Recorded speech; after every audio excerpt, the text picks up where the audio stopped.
We're going live. Okay, we're going to call to order the March 7th, 2016 meeting of the Highland Park Board of Education. The New Jersey Open Public Meeting Act was enacted to ensure the right of the public to have advance notice of and to attend the meetings of the public bodies at which any business affecting their interest is discussed or acted upon. In compliance with the Open Public Meeting Act, the Highland Park Board of Education has caused notice of this meeting setting forth the time, date, and location to be submitted for publication to the Home News Tribune and Star Ledger and posted on the board's website at least 48 hours in advance of this meeting. Members of the public who wish to address the board will be given the opportunity to do so before the board adjourns for the evening. Linda, can we have a roll call? Ms. Byer? Here. Ms. Simarusti? Here. Ms. Gowan? Mr. Krieger? Here. Mr. Magaziner? Here. Ms. McFadden DiNicola? Here. Ms. Pietrobono? Here. Ms. Richardson? Here. Mr. Roslowitz? Okay, and be it resolved, pursuant to the Sunshine Act, NJSA 10-4-12 and 13, the Highland Park Board of Education will now meet in closed session to discuss personnel matters, student discipline, negotiations, and litigation. This exemption is permitted to be discussed in closed session in accordance with NJSA 10-4-13. Information regarding the board's closed session discussion will be disclosed to the public as soon as the need for confidentiality no longer exists. Can I get a motion to convene into closed session? So moved. Can I get a second? Second. I don't need a roll call. I think you just do all in favor. Okay, all in favor? Aye. Regular workshop session. Can I get a motion to reconvene? So moved. Second? Second. Roll call? Oh, we don't need to do a roll call? Okay, we don't need to do a roll call. So can we stand for the Pledge of Allegiance?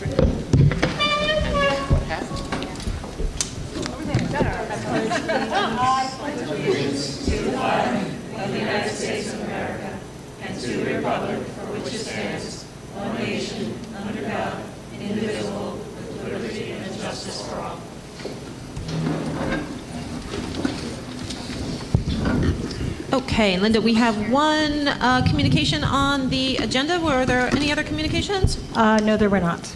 Okay. I do want to remind anyone who hasn't completed their ethics and financial disclosure online to please do so. You mean me? Yeah, I'm looking at you, Darcy. What is my problem? She's not the only one. I need a Don't feel bad. checklist. Okay, we're not going to go over the minutes because we don't have those yet. We're going to go over those for the March 14th meeting next week. And so that brings us to the superintendent's report. Thank you. First, I'd like to have our student representatives share their report, and then I'm going to introduce a guest to talk about the Strauss-Esme service we're exploring. Take it away. All right, so Okay, so this week we actually have print copies for everybody, which is exciting. all right, so for Irving, the main event that was hosted was the Read Across America week, where NHS students went to Irving School and they read to the students to really promote reading to the lower grade levels. In Bartle, February 29th, just last week, was Spirit Week for them, and the robotics team from the high school also visited them and for Introduce a Girl to Engineering Day. In the middle school, Buddy Ball started this last Saturday, and along with that, they had something new. They had a Buddy Ball talent show that they hosted in the in the high school auditorium that night at 7. So in the high school, we had a team of educators from Middle States that came and evaluated the high school from the 22nd to the 25th, and they were impressed by our unity with our OWL's mission of openness, wisdom, leadership, and spirit. They found our faculty and student body to be very warm, very adequate, and they recommended us for re-accreditation, and we'll have their full report and findings and recommendations available in about 5 weeks. DECA also recently, they went to states, and out of the about 36 students that went, 24 made it to nationals. This is the highest number. Yeah, it's a really great accomplishment. Yeah, this is the highest amount of students that have ever made it to nationals in our DECA chapter, in our DECA chapter's history. And During lunch last Friday, Student Congress held a fundraiser where they basically taped Mr. Lassiter to a wall. You paid $1 for every piece of tape. And with this fundraiser, in just an hour, they raised $120, and that directly goes back to the student body. And the Model UN also, two Does Fridays. Mr. Lassiter have to donate to get himself loose? I think at the end he just fought his way out and got out of it. And finally, the Model UN and Congress team also went to the UN about 2 weeks ago, and with them they brought a group of middle schoolers over, and the goal of this was really to teach the middle schoolers about the UN and really act as mentors for them, and overall it was a great success. Everybody loved it, and they look forward to planning similar events in the future. Okay, a couple more fun things. So our high school's Key Club, which is a community service club, is hosting a pie eating contest on Pie Day, which is March 14th. And after the new PA system was installed, music has been played in the hallways between classes, which is chosen by the Highland Park radio station, WVHP, and Student Congress. And teachers have been choosing their favorite songs to play, where there are selections for Black History Month and for Women's History Month. The high school has also just seen a new water bottle filling station, which was acquired through a grant written by the Environmental Club. The public art class has started several new murals around the school, and the Sculpture 2 classes have started creating their annual life-size sculptures of students. NHS held a potluck fundraiser benefiting Elijah's Promise, raising over $400, and also participated in Read Across America, which Mateo mentioned, that happened at Bartle and Irving, and the middle school. Girls basketball finished their season. They had 14-8 record, pretty good. Winter sports ended, so track and tennis, baseball, and softball are all starting. Dead Center hosted a very successful coffee house, and the Spanish Outreach Club has been volunteering with Mr. Gold in New Brunswick, teaching citizenship classes for adult ESL students. Thank you. Amita, Yes. what is Dead Center? Dead Center is the high school's literary magazine, so basically every month they host a coffee house, and they have free refreshments, and people just come and read their poetry out loud, share artwork. Cool, thank you. Any other questions for the student reps? Actually, I forgot to mention this. I had a question. I had a few students ask me about park testing, and they heard that there was going to be like this sort of meeting, but is there like a date of that meeting, or is there even a meeting where they would, it was more like an educational thing where they would teach parents and students about the park and what it is? We're not going to be holding a park information night this year. Tonight I will be talking a little bit more about park. What you could do is, and what would be helpful actually, is if you know of specific questions people might have, students might have, collect them and email me. I might even be willing to hold a forum during lunch if you'd like for students who have questions. I wouldn't be, I would work with Mr. Lassiter on that as well, maybe Mrs. Alpaw. Okay. All right. Think about it and get back to me. Yeah. I do have one more question for you guys. Yes. I don't know if you've looked at the website lately. Oh, actually, that reminds me. Judy, we have to try to get your picture tonight. We're going to have Chris chase you down for a photo for the website. But I was wondering if you guys would want your photos up on the website also as the student members of the board. All right, so maybe I don't know if we can get a digital copy of their Yeah, school why don't you either pictures. send us a copy that you like, not a selfie, Yeah, or their we can use your school photo. Yeah. Whichever you prefer. Okay, awesome. You can go to like some, Chris says, ooh, ooh. sorry. I don't have the school photos because they have to see your pictures. It's a company of the photos are taken from the freshman. Ah. So send me something, Okay. along with the questions about park and the idea of the forum. Okay. All right. Great. Thank you, guys. I had a quick question for the students. The Twitter account. I was thinking that the forum for Park, would it be interesting to you to have some sort of open forum if, let's say, Dr. Taylor were willing to create a hashtag and, ask about Park or something via Twitter? Would that be easier for students to access instead of a lunch meeting? I think Or it, in addition, I don't know. Yeah, I think it would be interesting to do both. We don't have all students following the Twitter page, and that's something that we are working on now. It would definitely be an easier way, Yeah. and that is one of the methods that we can try. So yeah, we will look into that, and I think that's a really good idea. Or maybe, go ahead, Amita. Yeah, there are definitely some students who would like that, but I think a lot of students would also appreciate like a face-to-face with Dr. Taylor, so that's valuable too. Let's definitely schedule that. And maybe what we could do, though, I hear where you're going with social media. Maybe we could have a transcript posted on our Facebook page, which I think is more widely viewed than Okay. anything else. Yeah.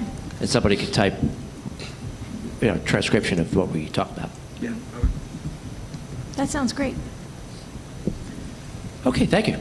I invited a representative from Strauss Esme, Sandra Nicastro, who's here in the audience, all the way from Toms River, to demonstrate a tool that the board has been thinking about adopting. We talked about the idea of making our board policies accessible via the web using a searchable database such as what Hiighland Online, which is one of the products that Sandra's going to talk about from Strauss Esme, would provide. So, Sandra, do you want to reintroduce yourself? Is there anything else I missed? And if not? Thank you. Great, if you could just go over to the microphone. Thank you so much. And you can pull it out there if you want to walk. No, I'm not going to walk. I'm fine. If you got, I apologize to your back there. But thank you. I'm Sandy Nicastro, part owner in Strauss Esme. We've been around since, you're a great client, so we thank you, number one, for your business. But just a little bit, if you don't know, some new board members, you might not know who we are and what we do. Strauss Esme has really been around since 1972.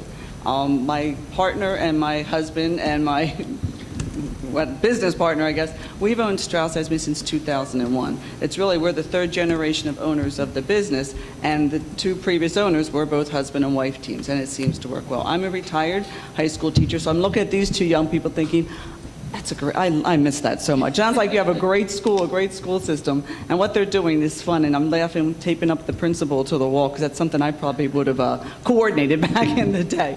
But and my husband and partner is a retired superintendent of schools. He retired out of Brick, 2 Group 4 high schools, 12,000 students, is also a licensed attorney in New Jersey. And all we do is write policies and regulations based on statute, code, and federal law or case law that deals with education in New Jersey. That's just a brief synopsis of what we do. An added product that we do, besides just setting those policy alerts out to districts, is we have something called District Online, where it's an added service, and we sent out letters recently to clients who did not have that service, offering an incentive program. I hate to sound like a used car salesman, but it's really a great discount to kind of get you on board and make your life maybe a little easier, more hands-on through the internet, using your laptop, no more paper copies. So that's what we offer. District Online is, and I'm going to demonstrate it for you, is really as a paperless policy manual. The district would have a secure, you would log in as I did through our StraussEsme.com. It might be easier for me just to talk as I do it, because I don't want to take, can I lower this gentleman without? You can pull it out of there, I think. if it Because I makes need it my easier. hands to type. Oh, gotcha. I was never in a band, but I'm... Sorry. Is that okay? Yep. Yeah, so you would log in using our website, StraussEsme.com. And what you do, I'm going to log in just so you could see, as another school district, what they actually get in the service. Give me the right password here. I'll get the cursor in the right spot.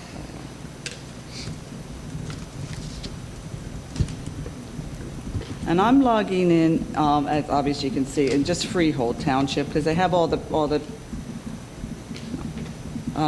they have all the pieces to the puzzle that I'd like you to see. Right, this is our website. I don't know if there's any of you use this. I know the district administration uses it. I know Dr. Taylor's secretary uses it, and they're quite comfortable. Oh, good, I'm glad you guys do too. So here's our new policy alert. I was just speaking with the gentleman. It always gives you an information what's coming up, what's coming out. Our new hot topic, beside the transgender policy, the last alert is going to be medical marijuana in schools. So that's something to be looking forward to. But here's our website, and if you look on Hiighland Online, which is what I really want to show you, Hiighland stands for Education Law Access for New Jersey. And how Highland Park used to deal with the policy manual, we had an old database called FileMaker Pro. I don't know if any of you folks were around during that. And it really was quite antiquated, and we updated it probably in 2003 to this online version. So that's why we're kind of pushing our clients, because we're no longer going to support FileMaker Pro, because it truly is antiquated, and all the pieces to the puzzle you can get through our online version, and you could still maintain the policy manuals in Word if you wanted to do that. So I'm going to log into Elam. Over here would be Highland Park's policies and corresponding regulations.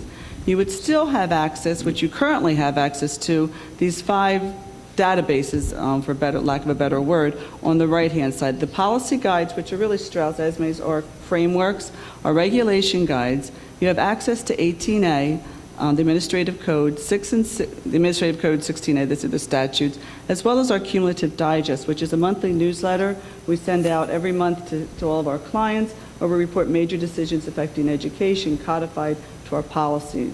For example, non-tenured, non-renewal. If we have a case that's reported through the Commissioner's Office, we're going to codify that with policy number 3144. So if you're looking at policy 3144, you would see any cases that were reported dealing with that topic. So you would still have access to this. Looking at Freehold Township's policies, it would show you the breakdown, and you're comfortable and you're familiar with the numbering system. I'm going to demonstrate for you just the one policy that knows everything, that we have everything, which would be substance abuse. So you would be able to log on here, and we call this an administrative or managerial tool. This part is not for the general public. This is really for board members, central office people, building level administrators. We actually designed it for the building level principal, because those are the folks in the trenches using those policy manuals pretty much every day. So I'm going to look at the 5,000 section. If I want to come down and get to that policy, this has every policy in that 5,000 section. The 5530. It's going to tell you the last time the board adopted or revised your policy on the right-hand side. It's going to tell you if it's mandated, it'll have that M on it. So here's their policy. It's where I logged in as an editor, so I could, just for demonstration purposes, so I could Word export this. Everybody else, there's only one editor password with this for obvious reasons, and everybody else is a user. So only the users get the print export version, but all those, the editor is the only one who can Word export, so they can manipulate the policies. About 2/3 of your policies have corresponding regulations. So instead of sifting through pieces of paper and looking for the corresponding regulation, you can click right here to the corresponding regulation. If there's a driving statute or code, we keep 18A and 6 and 6A updated right within our website. If you've ever used the legislative website and trying to get to 18A, 40A, you're shaking your head. It's very frustrating. I'm not knocking the department, but it's difficult because you get to 18A and you have to go the next 5, and then you're timed out. You're like, oh my gosh, I can't get, so it's very frustrating. So we keep this updated right within here. You're never leaving our website. So 6A and 18A is updated right within our website. So you can click on the statute that will tell you about the topic. What I like about this on our website too, we started with 5530, but it also lists any other policy that is driven by that statute. So typically, if you're looking at your policy manual, there's usually an issue. So you might be able to look at what other policies we have that could help us with this topic or issue that's going on in the district. You can click right here and you can see those topics. The administrative code as well. Go back to the policy. And I mentioned that the School Digest, that newsletter we do. So any case we reported dealing with students in substance abuse, alcohol, steroids, etc., pupil consent not required for reasonable suspicion of drug testing. And here's the summary of the case. This was actually a case in Washington Township, in Gloucester County, where the parents couldn't get the parent. They couldn't get the emergency contact. They took the child to the emergency room without the parent's consent, and they came back to the Supreme Court of the United States saying, you were right, we're upholding your decision. You did that for the safety and well-being of your child. So if you're the building level administrator saying, I can't get the parent, the nurse comes to the principal saying, I think something's wrong with Johnny or Susie. The principal assesses the child, says, yeah, I think we need to do something. Can't get the parent, can't get the emergency contact, can't get the school physician. What do you do? Well, here's a little legal background. Well, this has been done before. I think I'm within my legal rights, or what I need to do, requirements, as far as dealing with the student. Of course, the next day, that child's parent's going to come in irate, say, how dare you take my child to the emergency room? What's nice with the building level principal, here, ma'am or sir, here's our policy, here's the corresponding regulation, and by the way, here's the law that told me what I had to do and what I had to do for your child's safety and well-being. That's why we call this really a legal and managerial tool, because it has a lot of legal information in there. Really help for the board members, for central office administration, to kind of get that, your hands on what's going on and why do you have to do this? What's the statute say? What does the law say? So it's really a great tool. I knew what policy I was looking for. If you want to interrupt me, please feel free, because I'm talking, I say a lot of stuff quickly. So if you need to stop me, feel free. I knew what policy I was looking for. I started here. However, not everybody does. I mean, I've done this since 2001, so you could probably give me a topic. I could probably give you a number. But if you're not sure, just type, you're looking for your field trip policy. It's going to bring you right to that policy or any other policy that mentions field trip. So your obvious one would be here, but anaphylaxis to food, why do I need that? And what you can do is scroll down. It's going to highlight that string of text for you. So then you'll say, if you're going on a classroom experience, field trip, et cetera, a child who has an allergy, what do you need to do as far as taking the school nurse, et cetera. So that's another nice feature of this website. That's called District Online, what I just demonstrated for you. And that, Dr. Todd, do you want me to mention prices, or if they're all in here, is that, there's a one-time, as an existing client, I hate to say the incentive like the used car salesman, it typically, to set you up to do this, it's $1,995, roughly $2,000 for the initial one-time setup fee. The incentive for our non-District Online clients we're offering through the end of the school year is a $1,000 one-time setup fee. So there's a savings there. The typical hosting fee is on top of your existing fee that you pay right now. You pay an annual pass fee of $2,445. There's an additional fee of $1,595, which we will waive that fee till July 1 of 2016.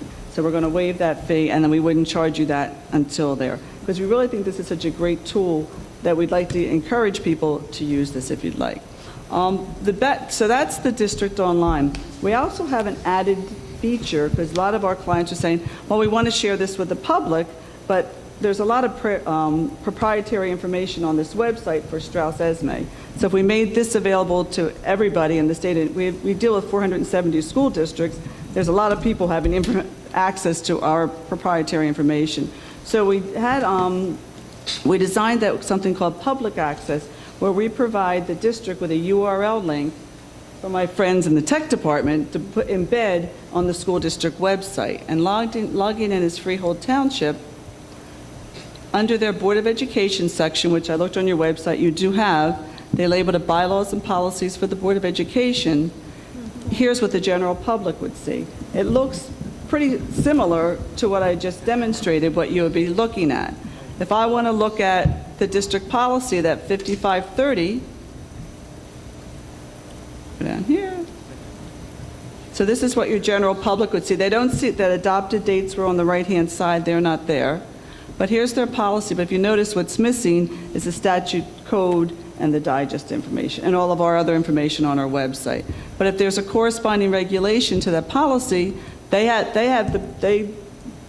purchase the policies, bylaws, as well as the regulations. So there's also a link to that regulation if they want to look at that as well. And again, go back here. I knew that policy I was looking for, but they could type in anything they're searching, and the general public would get that same feedback. So if they're looking for a policy, they don't know a number, they can type in a topic, and it's going to narrow it down for the general public as well. Another benefit of this, if you bear with me, go back here. Go here. As your board meetings next week, the 14th, I believe, it might be an adopting or revising a policy.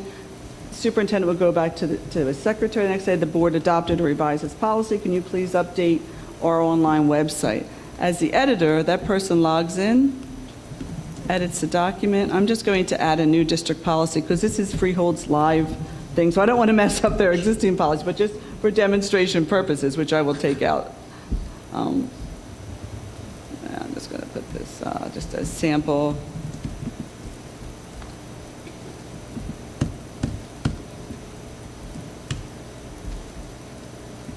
Whoops. And I'm just going to hit save. Do it twice just to be sure it went. I'm going to go back here. I'm going to double check and see that it came in.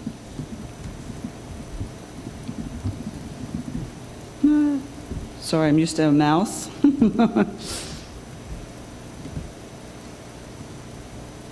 So as quick as that policy's added. So now you know anybody in the district who's looking for a policy has access to that right away, as well as now if I go back to Freehold Township up here, go back to their policies,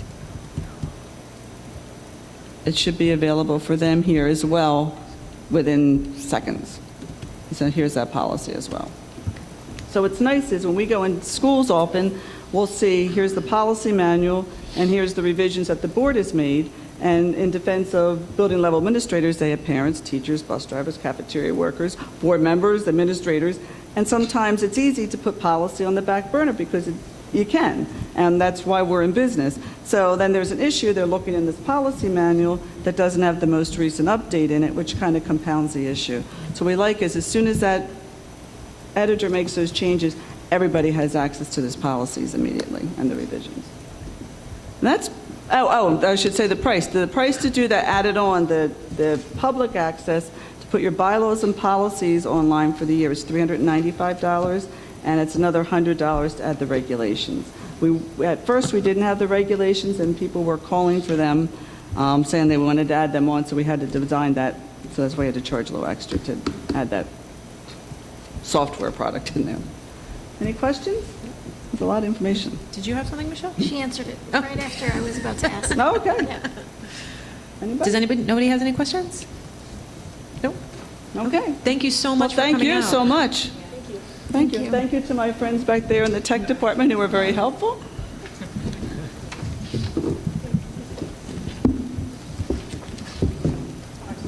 There you go. Thank you. Oh. So while Sandra is disconnecting, I'm going to connect and talk about the Park Corrective Action Plan that for participation rates that you should have seen in your Google Drive, and then I'll talk about the disciplined report that I submitted to the state and do a comparison over the last 3 years. Sandra, thank you so much. I'll be in touch with you. Scott, could I ask you a question about this? Should I keep Sandra before she goes? No. Okay. No. You're good. It's You're off the hook. A question for Scott about the program. So I can see. I went online and found one of these, one of the schools that uses this a week ago, 2 weeks ago, whenever, and so I could see the advantages. I see the search is much better. It's all kept online by these guys, not by us. What's the big savings for us in terms of time compared to now? That's what I didn't really understand a month ago or when we first talked about it. That's a good question. So I asked my administrative assistant how much time she spends on policy. She says if she had to average it out, probably 1, maybe 2 hours a week at most. I mean, obviously, that's not on a regular basis. It's usually in compressed amounts of time when the policy committee is reviewing policy. Paper costs really are not significant. I think it was somewhere in the range of about $300 total, and those costs go to making copies for policies that we distribute to the committee when it needs to meet to review policy. It's mostly manpower that we're talking about, labor, and of course, for me, I know I'm going on a tangent here, but the accessibility factor is a big deal as well. I mean, I could speak to that if you'd like, but in terms of cost, it's mostly labor. Well, and the advantage then sounds like the accessibility is much better.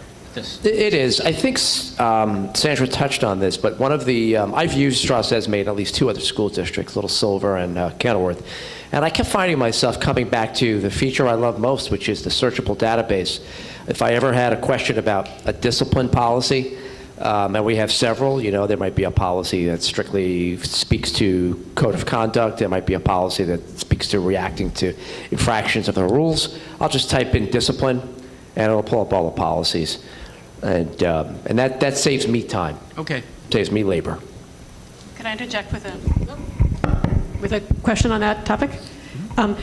I mean, I find that if I do a Google site search, it works pretty well. It's definitely, there's more irrelevant results. It's not as neat. So that's something I could share with board members about how to do that. Do you find that that's not effective for you when you do, site : hpschools.net, discipline? No, because I have to, I would have to pull in each file that I suspect might have something to do with discipline. Discipline policy could be embedded in a policy that doesn't have a header like discipline and blah, blah, blah. Right. And it would take me time to pull up each of those Google files, those docs, and then search for the language I need. What this does is it culls all of that information. I found it does a pretty good job of culling. I mean, if you search, it takes, obviously it gives you the snippet, with where the word discipline appears. I agree, it's much better, the Elon Online. Is there a way that we could make our database searchable without, no disrespect intended to Elon Online, of course. I love stress Maybe. estimate. It's possible. Guys like Chris behind the camera and Brian are the gurus with that, so Yeah. it's I don't always know a if possibility. is that something that could be easily done, or is this something that it's so much manpower that this is just obviously the more efficient solution for us? Okay, yeah, sorry. That's unfair to put you on the spot. Sorry about that. Sure. Sure. I did the searches all the different ways 3 weeks ago. So in my former lifetime, I would have bought this package 20 times over Right. before I rewrote our code to try to make the search better and the input better and all of that better. I just would have done it because it's money. Of course, it's money, but it's a modest amount of money for saving a lot of time. I agree. That was my impression when I tested. So I think this is very worthwhile. Sounds good. I don't find it as much of an obstacle seeing the Google results, but it's not me. That's what I did as well. It's yeah, right. I see the main time savings is for Susan O'Dotto, right? I mean, she spends an enormous amount of time, and if she doesn't have to be typing in the policies as we change them. Sandra wants to answer the question too, if you don't mind. Oh, that sounds appropriate. I thought I may have had a senior moment. I believe in the packets that I handed out to you, I may have put a listing, I'm not sure the last thing, of all the district online clients that we service. Feel free to call any of those clients and ask, and we're not pushing the product, we're really not salespeople. If it would work for you, it's great, but if you want to reach out to other clients, schools, or you've used it in previous schools, our best selling point is to call someone who's using it, because our best person is the person who goes from a school district to a school district who doesn't have it. And the first thing, typically the first time, I need my Strauss estimate. I'm not going to use those GAN law books anymore. I need to search the statutes. I need to search the codes, those kinds of things. So that really is, like you said, the searchable feature is it. But if you feel free to, we didn't limit that list. So if you want to call some of your neighbors who may be on that list, that's always helpful too. I love what we have already, I have to say. I mean, I love the searchable statutes, the searchable policy alerts, the searchable policy recommendations. I mean, that's fantastic stuff. Let me ask you, Scott, in terms of Ms. O'Dotto's time, she would still be actually typing in any amendments we made, right? And then they would be forwarded to Strauss Esme to publish on the site? I believe that what we do is, How does that work? if it's a Strauss Esme alert that we adopt and maybe even tweak here and there, they are the ones, Strauss Esme updates that information. No. We do it. No. Okay. So how much time does it save her? I don't know. I'd Maybe a have lot. to ask her. Yep. I'd have to ask her. Cool. I love the system. I mean, I just want to get a really specific handle on how much time it saves us. Thank you. All right. Well, thank you, Sandra. Thank you. Other questions about Strauss Esme that I might be able to answer? Okay. I'm going to move on then. Thank you. Thank you. Thank you so much. Let me remind the board and the community that because Highland Park is one of 150 districts that did not meet its participation rate of 95% in the assessment last year, we are required by the Department of Education to develop a corrective action plan. So the corrective action plan was placed in the Google Drive. I'm going to show it to the board again on this slide coming up, and to the members of the community who are in the audience. The corrective action plan requires me to develop a series of action steps and then break out who'd be responsible for implementing those steps and what I anticipate the completion date would be, of course resources as well, to promoting more participation in the park. And I have developed 3, and what I now might do actually is add a potential fourth action step, because the board won't be voting on this corrective action plan until next week, and that is what Mario and Amita have suggested, and that's that I have a forum discussion with students at the high school. But for now, the 3 steps that I'm proposing we take have in part already been completed. One is the Latino night that Mrs. Semier facilitated a couple of Sundays ago. It was at that evening event that she talked to the Spanish-speaking parents who required translation about a number of issues and programs that we offer. She also talked about park. Took questions, if any arose. I could not tell you what the questions were because they were in Spanish. I don't speak Spanish. However, I know that there were some families who had questions about the park. So Mrs. Semier already worked with that subgroup. You can see that I have checked 5 areas. These are 5 subgroups that have been identified specifically to have not met the participation rate requirement. Hispanic population, our white subgroup, those students who are identified as affiliating with 2 or more races, students with disabilities, i.e. special needs students, and our total population. When you look at the whole sum of our subgroups, we didn't meet the 95% standard. So Latino Night is one action step that I proposed we take to promote more participation. I have also established an information resource website, which I'll show you in a second, that will be in time populated with more content. It'll direct visitors to the park website itself. There's a frequently asked questions page. I'm open to suggestions from the board and the community. If there are things missing that they recommend I place there, simply email me and I'll be sure to update that resource page. And finally, another action step I'm recommending is that we point out to the community that our principals in the buildings that are administrating the park, that would be Mr. Benjamin at Bartle, Mrs. Osemier at the middle school, and Mr. Laster at the high school, have crafted schedules this year, thanks to the shorter time span that we have to use to actually implement the test, have created schedules that will have much less of an impact on the daily school schedule than last year. So it is these 3 action steps that I'm proposing we put in place to promote more participation. I'll show you quickly where the resource website is on the web. When you go to the district website, you can access the students, parents drop-down menu, and at the bottom is a park resource portal. I've only got a couple of things up there right now. They'll open up new windows and take you to different resources, including sample test items. Are there any questions about our corrective action plan before I move to the other item I want to discuss? The only question that I had was in regards to, like, the rate of the not meeting participation rate of 95%. Are they looking at in category 95% of students who are this group, this group, this group? Because our number of students who are 2 or more races is so small in our district that you could have like 1 student opt out and they're not going to be. And we had a 0 participation rate in that subgroup. And yes, they are talking about the percentages of total population for each of those subgroups.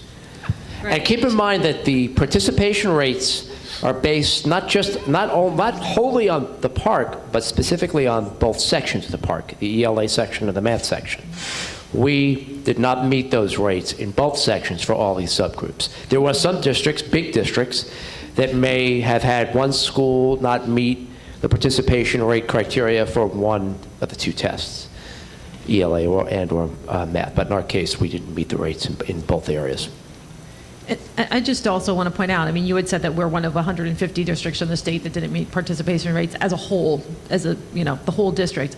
But these corrective action plans are being, I am going to use the word inflicted, on districts, even if just in one school, in one subgroup, you don't meet the 95% participation rate. So the state has really come down very heavily on districts about these participation rates this year. And I want to thank Scott and the administrators for not kind of passing that heavy hand down to the parents, because I think I've spoken with other board members and other districts who are, very displeased with the corrective action plans that they're seeing, very displeased with the responses of their administration in terms of putting additional pressure on parents and students. And there are some very interesting presentations going on around the state right now to try to coerce parents and students into participating in the test. And I really appreciate the very even-handed approach that. Well, I'll go on record saying publicly that whether we agree with the park assessment or not, it is something that is here, and it's something we have to administer, and it's going to be used to evaluate performance of our teachers and our students and our district when our performance report is made public. However, as I pointed out to at least one board member earlier tonight, what frustrates me is I have little or no control over what parents decide they choose to do for their children's sake. I can encourage as much as I want, but ultimately parents are going to make up their mind, and they have a right to do that. That's where I don't want to cross the line as a tool for the state, so to speak. So I hear what you're saying, and I thought I would share that. I'm going to move on then. Right, one quick Yes. question. When you're speaking, you're saying that a fourth item that you're thinking of adding to this, what was that one again? The high school students? meeting I'll have with the students, perhaps I'll dispel some myths, alleviate some concerns. I'm sure one of the questions that will come up will have to do with graduation, because that's a big issue. As of now, the Department of Education still requires students from the class of 2020 and on to pass the park, and only the park, to graduate. So we'll talk about that, I'm sure, at the forum. So it is another obligation of mine, and it's something which I'd like to do as well, to share with the board and the community the data that has resulted from a report that the business office produces based on data that the central office, the superintendent's office, provides on violence and vandalism and a host of other things, HIV and substance abuse. So each time around this year, and then again at the end of the year, I will provide data that I shared with the Department of Education that speaks to the frequency of incidents in the categories you see on the slide from either period 1 or period 2. The state requires us to submit data that we've collected from September to December. That's considered period 1, and then period 2, January to June. But what I like to do is look at trends, because to me, looking at 1 year in isolation doesn't do a whole lot of good. So what I provided for you is a trend analysis for the last 3 years of the incidents that have occurred in these areas. So I'll just let you digest that for a couple of minutes and then take any questions. I think the obvious question is, does the state ask or require you to explain the differences from year to year? And do they require you to make a plan like they did with the park, a corrective action plan to deal with? You would think they would, things? right? It sounds like a pretty serious thing, yeah. No, but they don't. And no, the answer is when we report this information, we don't have to report an explanation for what happened. What we do have to report, which I'm not sharing with you, are the details of the incident without using students' names. So we have to describe the incident. Student hit another student in the hallway, and we have to indicate the date, but that's it. We don't have to explain any story behind that, nor do we have to come up with a plan, as you suggest. You would think they would require me to do, but they don't. You would hope that they would want to remediate a bad trend, so I'm sure they do. So This is where we stand now, just for period one, please. Oh, I'm sorry, this is comparing period one over the course of the 3 September years. to December. For the 3 different school years, I see. Yeah. And I'll report out the second period, do a 3-year trend analysis again. It's pretty impressive to me that we usually only have 1 instance of substance abuse in the first, trimester of the year. Confirmed.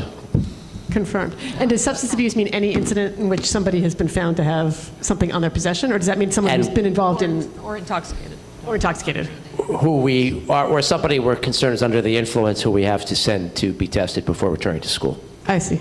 Great, thank you. And Correct. These are individual incidents, not a percentage, so there's really no comparison against other school districts. This is just... Say that again? This is individual incidents, not a percentage against the overall. Correct. These are individual incidents, frequency. And is there a breakdown from where these incidents occur? In which buildings? I can provide that. Okay. If you'd like, I'll follow up with the board and provide that information. That would be great. Yeah, I guess my question was, does the state require you to answer to that? Do they want to know at which age groups these incidents occur? We report that data, but we don't get a report back or but the final report does not require a school-by-school breakdown. Okay. Let me get back to you, though, about what that looks like, and I can even try to reproduce a chart like this so it's consistent visually. Okay. And then my last question was, do you, kind of off the record, I guess, off the state record, have any theory as to the I knew you would ask that increase? question. Well, look, some people around the table who know we haven't had a SAC in the last couple of years could suggest, well, we went up 50%, no, actually 100%, from 14-15 to 15-16 because we don't have a SAC. I can't confirm that. Why is our vandalism down? I don't. I mean, I have some notions, and the ad hoc committee on discipline equity actually explored some of those at our first meeting about a month ago. We talked about, Mr. Lassiter was present and talked a little bit about what he saw at the high school to be different back in 12-13, 13-14, and now. But I can't, I'm sorry, there's just so many variables that it's hard to pinpoint one thing. Now, if I think you would have to call me on the carpet if we saw that our HIB incidents went from 1 to 20, and I had no explanation. That would be a problem. Yeah, I didn't mean to put you on the spot. You just got here. But I did think that it might have something to do with the, I would call it tumultuous change in the district. We lost so many different staff members over the past 2 years. We have new administrators in 3 of 4 buildings. We lost the SAC counselor. There's like you said, so many different variables. I just wondered if there was any kind of bullet point, ideas. Well, one thing that's come up in different groups with which I've met is this idea that perhaps because the Bartle Social Emotional Learning Lab was dissolved around, 13, 14? Exactly.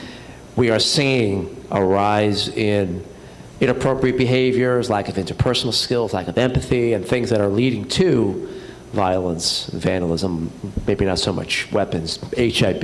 Right. But again, that's a variable. Rather than take a chance and hypothesize that is the problem, we are looking, as many members of the board know, to reinstate that lab, and Kim Crane is already on her way to doing that. So hopefully by the time our strategic plan is completed, we will have a goal that focuses on getting these numbers down to 0, because we will have improved our social emotional learning skills development program, K-12, and restorative practices, a whole host of things to promote healthier children. Thank you. Any other questions or concerns? That's my report. Okay, wonderful. Thank you very much. So that brings us to public comment. The Highland Park Board of Education welcomes public participation and has reserved this time for your comments. Is there any public comment?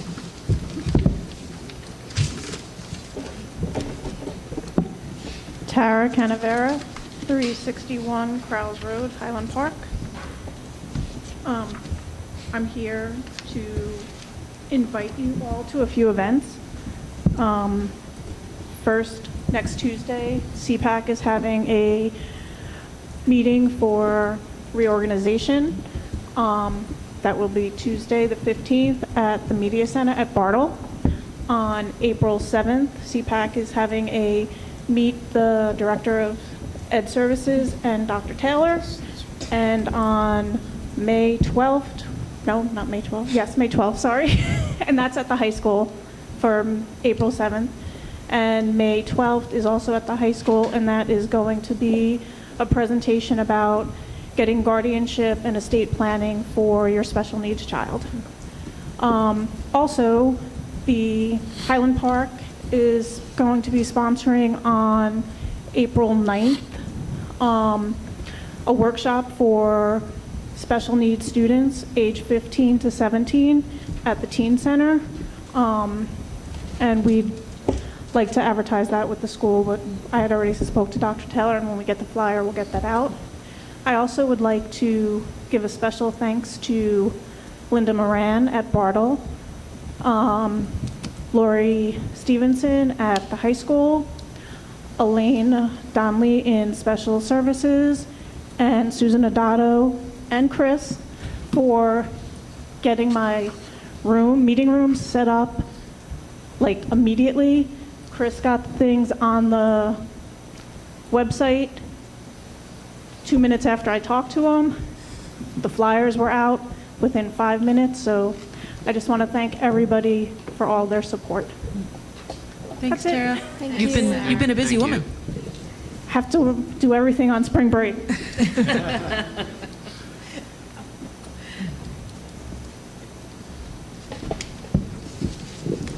Is there any other public comment? Okay, seeing none, we'll move on to the committee reports. The curriculum and instruction report, Michelle? Yes, there is not a whole lot to report. There's only 7 items, but there are a few field trips, and you can see on the list there that they're attached. The district calendar is also there. That's item number 2, and we're going to be, I guess, comparing that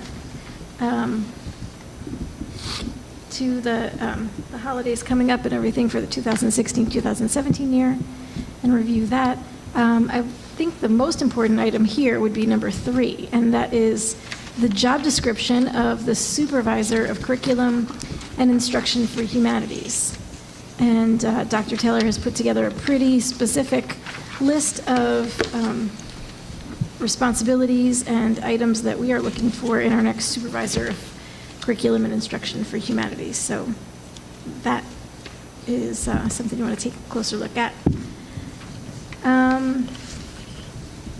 And as you can see, the others are Handle with Care training, extended school year program for Irving, Bartle, middle and high school, and the approval of Handle with Care training compensation for one of our staff members. And that's about it. Okay. Did you? Yeah, of course. I just want to be sure that I address any questions the board may have about the district calendar. It's gone through many iterations, and I'm hoping we could actually have it approved next Monday night. I'm going to be working with HPEA to get their feedback, but I think we're looking pretty good. So at this point, you already have HPEA feedback? We've been going back and forth. I'm going to be meeting with them once more later in the week. But I believe that so far we've crafted a good calendar based on the input I've received from teachers. The only thing that I noticed that I think we've tried to avoid in the past is having the school year run potentially past graduation. If there are extra days, I think that might be something that when that word gets out, we get some feedback. I think that's something we've tried to leave ourselves a pretty good buffer between the last day and graduation, if I'm not mistaken. So I don't know, but there certainly will be staff members here who have memory of this going further back than me. So I'll be interested to see if we get some feedback about that from staff, because this would put us, if I'm right, if we had 2 extra days other than the 2 days that are built in, we would potentially have days of school. Like graduation will be on the 21st, but we'd still be coming to school on the 22nd. If we had to go beyond the Right. 2 days, yeah, absolutely. Right. Yeah. So you have a good snowy winter, and That we could, or a bad hurricane season. right. On More either- likely hurricane. on either end. Does anybody else have any thoughts about that? I did not notice that, so I just want to thank you for bringing that up, because that passed by my view. I was But going to ask, you're right. I was noticing that, I guess the first day of school for students is a half day? Is that That's new. unusual, or is it new? That's new. So the idea is that we would like our teachers to be able to use that half day to review IEPs of students who have special needs and 504 plans. We find that in the past we have not done it as effectively as we'd like to. It's usually a rush job. It's hodgepodge. I mean, we get it done, but without having a half day to do that, we're concerned we'll go back to doing it the way it was done, which was not nearly as well as it could be. So that's why we've carved that out. We can't. The other 3 professional development days we built into the September calendar are completely booked. There's also been some input from teachers and a few parents on my advisory committees that suggests the kids coming back on the first day could use a half day for stamina's sake, especially the young ones, first graders and up, or kindergartners for that matter, who are hitting the ground for a full day for the first time. That was my initial thought, too, was that as a parent, it feels like you're easing into things a little bit more healthfully. That would be the word, I think. Emotionally, it's quite a transition, especially for younger students. Yeah. Well, it is. It's also, it is difficult for working parents to have to transition to so many half days in the calendar system. You know, we tend to have a lot of half days around holidays, and, you know, depending on where you work, you may be forbidden from taking off the day before a holiday break. Yeah. So, you know, I just want us to be cognizant of not adding too many half days to the calendar, in recognition that it is a burden on working parents to have to try to make arrangements for their children on those days. It's a very valid point. And so what we did is cut out this year, next year, 4 half days that we've had many years in a row for professional development. We consolidated those 4 days into 2 whole days, one at the beginning of the school year before the kids come back, and then one around President's holiday. So hopefully that'll help a little bit. That's great. So, and if I recall correctly, the request that had been made by a student for recognition of Chinese New Year this year does not come into play because it falls on a weekend? Saturday, yeah. Okay, so that's something that we'll revisit with the next calendar year, Right. if needs be. Yep. That actually, I'm sorry. I had heard another district had also done the same for the holiday Diwali. I don't know if we have many students that celebrate Diwali. Maybe we should consider that, maybe take a head count and see if that's something that we should be paying attention to.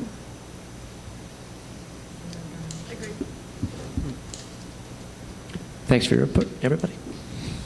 Okay, does anybody else have any more thoughts about the calendar for next year?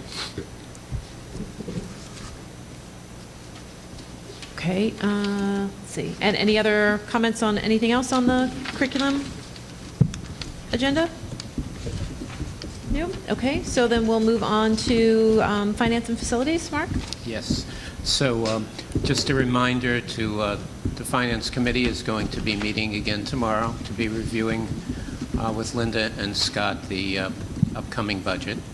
So we have ongoing meetings on that. And we're moving along. It's moving along well. On the agenda, we have the first 3 items are the usual bill list type of items, which we'll have attached for next time to the final lists. Number 4 is an item about testing, which came from special needs students. So that's some testing for special needs students.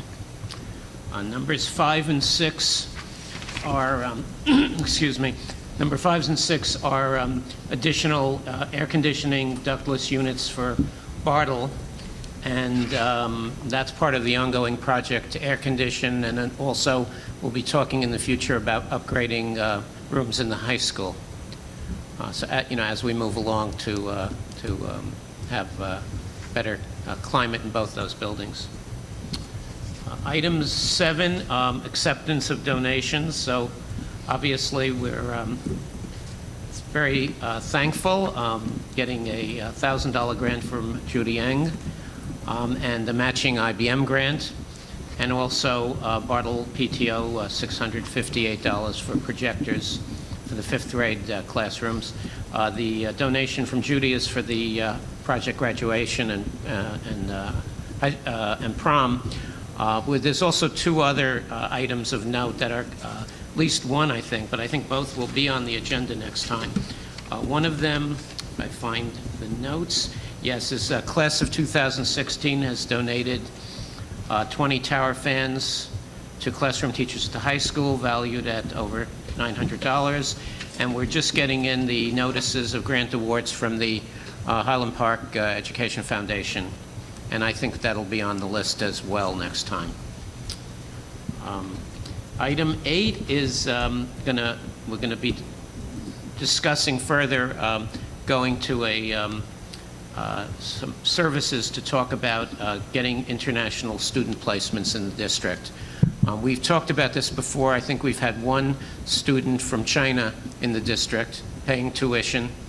And I guess, I don't even know if you'd call it an exchange program, but certainly a program for them to see America, learn in our school, learn about our country, and it's, I think, a great cultural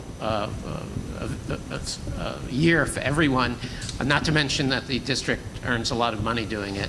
And we're looking at more. I think Linda and Scott have been talking about perhaps bringing as many as 8 students in. I don't know if I have that number exactly right, but a number of students in. And I think it's great for the students, it's great for our students, and it's great for our budgets. So it's just a wonderful thing.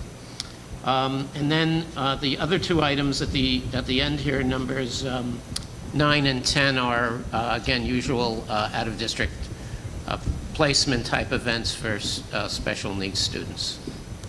So I don't know if you have any questions, but Linda has given us a very good background on all of this and some other items that we're moving forward with, which is very, very helpful. So thank you. Thank you, Mark. Did anybody have any questions for Mark or for Linda? A quick one about the, excuse me, the international students. Yes. Is the memo of agreement, is that something we can look at? Did I miss it on the drive? Or is that something that we'll be looking at later on as the program? I think we're working on that now, Linda. Oh, okay. Yeah, we're still working with the district attorney. I see. There's a district question that we need. The district's attorney. District Not the district attorney. Sorry about that. No, Our please. counsel. Thanks. It's a very important memorandum of agreement. Good Lord.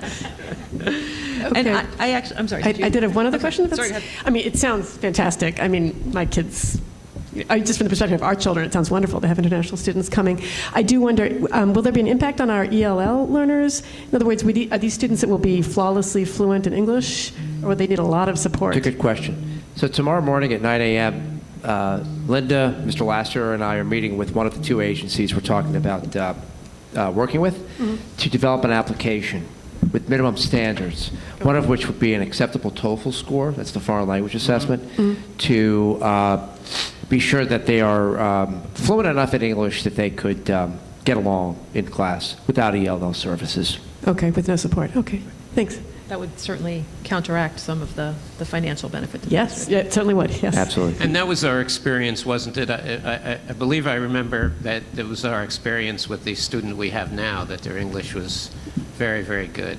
It was not an issue for us. Wonderful. So I hope we continue that. Right, right. I mean, I think it'd be fantastic to have students that are learning English, but I'm not sure we have the resources.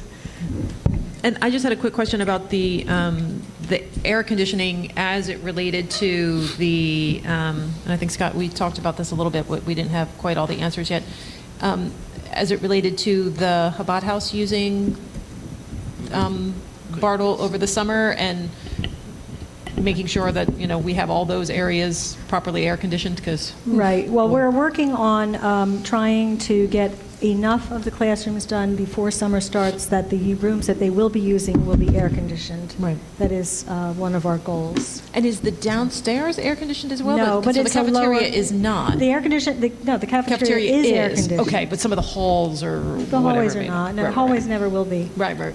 But the thinking was that the classrooms downstairs would be a lower priority because it's a cooler space to begin with. Right. Lower altitude. Okay, but for the students that'll be here over the summer, They'll be all on the top level. They'll all be on the top level, where it's air conditioned. The cafeteria Yes. that they'll be using will be air conditioned, so Yes. they'll be safe and comfortable. And okay, because even before we hit, dog days of summer, it gets.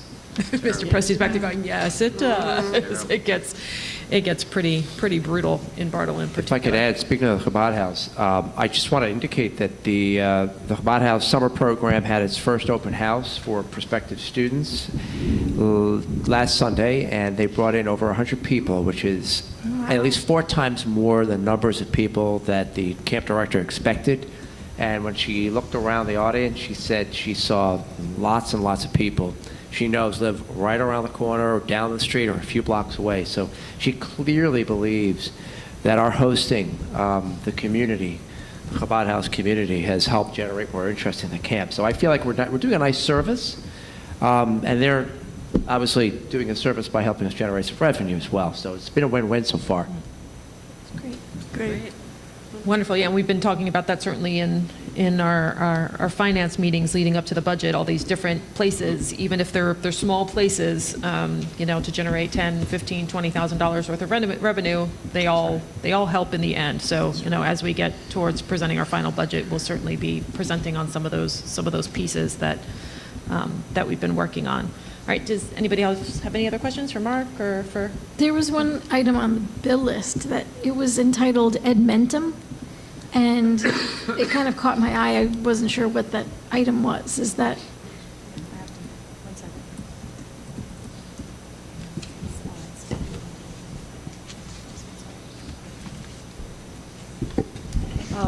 This is actually for the RPRY, non-public licenses for, it's a software program. 1 second.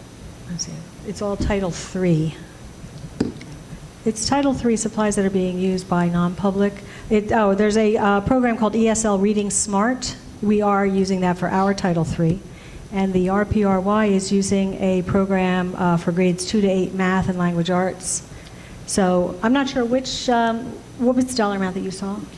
2,728. Yeah, that one is for the non-public school. Okay. But we did, actually, the other one I see was a last year order that carried into this year. So they provide software and I guess subscriptions, online or some kind of computer subscriptions. Okay. But this particular one you're referring to is being used by the non-public school. It flows through our Title I. Some of our Title I funds are allocated to the non-public schools. Okay. Thank you. I just saw it and I figured that it looked something like a curriculum item that I was not previously aware of. So thank you for clearing that up. Sure. Okay, so if there aren't any more questions about the Finance Committee report, then we'll move on to Personnel and Communications. Sharice? Sure. So the big item on the agenda there is the Supervisor of Curriculum and Instruction for Humanities was posted and had an application deadline of February 15th. The district received 99 applications for the position. So it was an outstanding number of applicants that came in. They actually had a hard time narrowing down to just 12 to interview. So first round interviews were done by the teachers, building principals, Caitlin Brady, and Dr. Taylor. And from that 12, they then narrowed down for the second round interviews, which happened on March 1st. And that included our personnel committee, Ann and Judy and myself were all in attendance, as well as the building principals, Susie Budine, and Dr. Taylor. So, did I say that already? Dr. Taylor, the building principals, personnel committee, and Susie Budine. Okay, got them all. So we did interview the last 3 candidates on that day. This is for a 12-month position. We're basically seeking an educational leader who will serve as our supervisor for curriculum instruction for the humanities, responsible for facilitating curriculum development, guiding implementation of highly effective instruction, and planning professional development for ELA, English, the social studies, and the world language areas. We actually were able to come up with, out of that night, it was very, very tough to make a decision. We had 3 very, very good candidates in front of us. And we did end up selecting an individual to bring to the board for consideration, Suzanne Ackley. And I'm going to let Dr. Taylor talk a little bit about her. But, you know, I think that one of the things that we were impressed by was the fact that she not only had experience K through 8 in terms of what we were asking her to do, but she understood, had knowledge of the standards for 9 through 12 as well. She had experience in ESL and bilingual education. She did over 30 professional development programs, delivered over 30 professional development programs in her district. And, you know, she's done coaching around the curriculum. She's been in a supervisory role and utilizes Writer's Workshop, which is an outstanding resource. And, you know, just all around seem to have excellent credentials. So, Dr. Taylor, if you want to add to that. I'd love to. Yeah, it was a tough night because we really had 3 rock stars on our hands. We were really blessed. However, Suzanne did set herself apart, as Charisse pointed out, in part because she has a breadth of experience. We know she'll hit the ground running. 2, she talked a lot about the intervention strategy she has used in her own district, including RTI, response to intervention, which is something which I know Mrs. Bedine is looking to bring to Highland Park. So that also, of course, set her apart. And she has shown herself to be a leader outside of her work life. She's actually the president of the Southern Council, Southern Region Council. So her world is immersed in literacy of K-8, not just in any one area. I'll just share with you a couple of words that her principal shared with me, Dr. Roy Dawson, at the Quarter Mile Lane School, where Suzanne is currently a master literacy teacher, neat title, and then a colleague who worked with her, because I thought it was important to hear from a colleague because Suzanne served, as Charisse pointed out, in a quasi-supervisory role. She didn't evaluate staff, but she coached them. She gave them feedback. And one of the questions that we asked all the candidates was, had to do with how they would work with staff who were struggling. Veteran staff, new staff, novice teachers, and she had a lot of experience in that area. So Dr. Dawson, her principal, says she is very self-directed, has been using many progressive teaching ideologies. I thought this was interesting. He pointed out that she has a background in social justice and community activism, and she managed to bring that to the table. She started a global read-around with a school in Japan. She never brought that up in the interview, so I thought that was interesting to share. She always goes above and beyond the call of duty. If there's an event, she's always there. Her colleague, who is another Suzanne Trainer, is a kindergarten teacher in the same school, said that Suzanne leaving us will be a great loss for us and a great gain for you. She's extremely professional and knowledgeable. From a teacher point of view, she comes right back with incredible dedication and support for us. She is so into what she does, and she works well with teams. Always wants input and takes suggestions. Incredible to work with. She's one of the finest people I've worked with in the area of curriculum. So that's Suzanne. Anything I missed, Charisse? Did I cover it all? Pretty much. You know, I think if Ann or Judy have anything to add from their observations. Yeah, I was very enthusiastic. She really seemed to emphasized not leaving anybody behind, to intervene early. And I liked her background as a literacy coach. I think that was fantastic. She lived and breathed this profession, you know. She was just very, very, very impressive. I thought Ms. Boudine's, our new Ed Services Director's feedback was incredibly helpful. We all, I mean, I think everybody around the table was concerned about the expense because it is part of our current budget. It's not representing any kind of budget increase, but nonetheless, if it's something we could cut, wouldn't that be wonderful? So, you know, we talked about that for a little while, just sort of informally. And Ms. Boudine pointed out that, you know, when students get left behind in literacy, you know, sometimes those students wind up in receiving special services and having 504s and having IEPs. It's not the cause of every IEP, but it can lead to incredible expenses down the road. And this is someone who is just seemingly fantastic at, like, she had a jillion strategies for helping kids learn to read and learn to read well. I mean, she just pulled out one after the other, creative strategies. I think Susie Bodine described her sort of a Mary Poppins who could kind of pull one thing out of her bag and that's not working. She had something else. She clearly reads scholarship. So in addition to being a wonderful person and someone who's going to help our real struggling readers, I think she's someone who's going to save us a lot of money. I think the position as staffed by someone as competent as she is poised to save us some money. So I'm going to put that out there.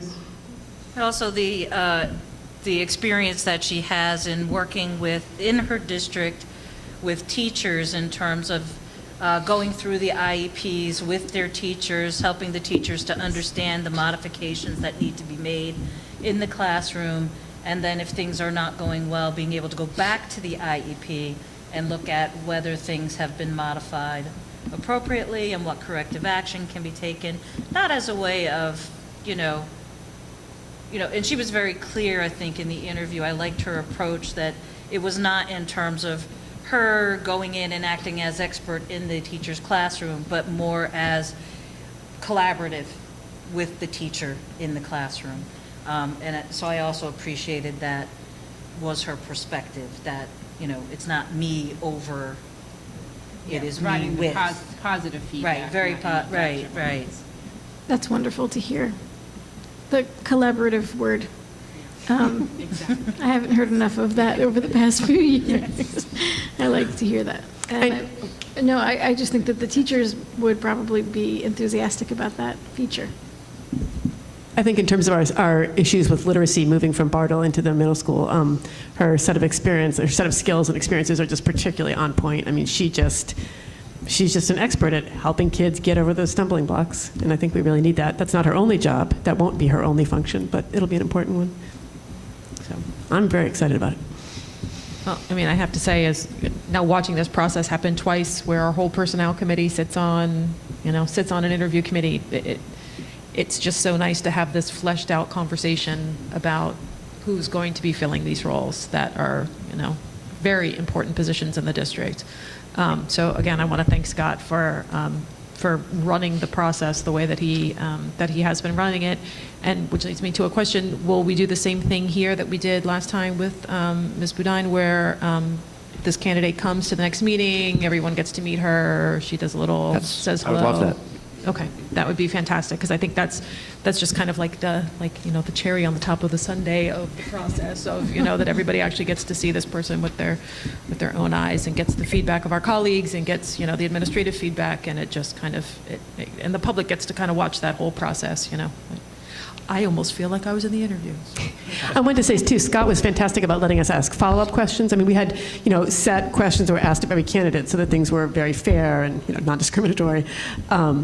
But it turned into very free-ranging discussion, after those questions were asked. And I really felt like I got to know this person and just feel very confident about her in a way that I might not have if we had 10 set questions, gone around the room and said, thank you very much. So I appreciate the interviewing process that we went through. And I do also want to point out that, as we've mentioned kind of going through the course of the meeting tonight, we've talked about the finance committee meetings that we've been having preparing for the budget, and personnel has been having meetings to interview candidates, and the curriculum committee is kind of like, how about us? So I think now that we have this position in place, tag, you guys are it. So I think, I think this is where your meetings will start to, will start to. Chomping at the bit over here. Yeah. All right. So just so you guys don't feel left out. But, and I know you guys have kind of been in a lull, but I mean, I think you can see the work that the other committees are doing, and I think that will kind of happen, where sometimes finance will be in a lull, and we're not going to be having a lot of extra meetings, but you guys are going to be having a ton of extra meetings because you're rolling out something different, you know, in terms of curriculum or whatever. And to me, this process is just so much more functional than we meet every night from 6 to 6:30 and we talk about whatever. You know, like, this is, we're actually doing the work that needs to be done in the district, and, you know, and that's going to vary. The workload is going to vary from committee to committee, from month to month, so. Yeah, I just want to say I noticed, like, I completely noticed. I think there was last year a hiring that didn't get done that, you know, certain people wanted to get done, and it felt like we had, you know, minutes to decide. And it was, you know, it was a completely different process. I didn't hear from my colleagues that they were so confident and that they felt that they got to know this person. You know, that gives me a lot of confidence, rather than just looking at a piece of paper and saying, yeah, I guess so, you know. Right. And it doesn't send everybody screaming to their computers at Google going, "Ah," you know, like, I mean, because I think that's the worst byproduct of just having a name appear on an agenda and we're voting on it tonight, is like, I know if I were at home, I'd be like, who is this person? Yeah, there's You know? no sense of panic at all. So. Citizen researchers can put down their Right, computers. exactly. Okay, so if nobody has any more questions about anything that's on the personnel and communications agenda before we start getting really goofy, I will move on to policies and regulations. And we don't have anything on the agenda. Anne, do you have anything that you feel like no. burning urge to address? No, I do not. I mean, as we discussed, I'm in the process of going through the policies, get a hold of the ones that need to be reviewed on a regular basis, and I will report those to you, and I will confer with, you know, Linda, Susan, others who are likely to know about that stuff. Okay, wonderful. So we are going to, for the first time, move on to what we've been talking about doing now for a while, that after we do go through our committee reports, we're going to move on to liaison reports. So